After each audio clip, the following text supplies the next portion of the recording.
Hola, soy Eva y soy futbolista y estudiante. Llevo jugando a fútbol desde los 5 años y jugué porque a mí me apetecía, ya que mi madre lo aceptaba en todo momento, pero mi padre en un inicio decía que no. Una vez me vio jugar, pues se ve que le gusté, le hizo gracia y entonces lo aceptó. A partir de entonces, hasta los 12 años, estuve jugando en el Mongal con niños. Una vez tienes ya 13, 14 años, no puedes jugar con niños, tienes que pasar a chicas.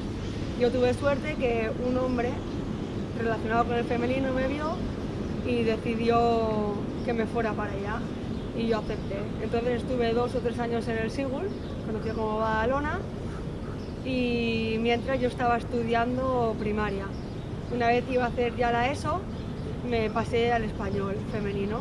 Estuve jugando en Nacional y ya cuando iba a pasar a mi época de bachillerato, que ya era todo más complicado, también me compliqué en el tema fútbol, porque por suerte pasé a jugar a Superliga, porque me fichó el San Gabriel.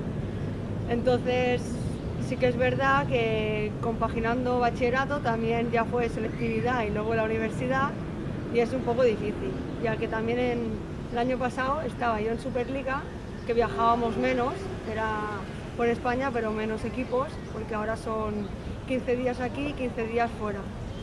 Y entonces yo estudiaba también en Girona y era subir, bajar y claro, estaba demasiado.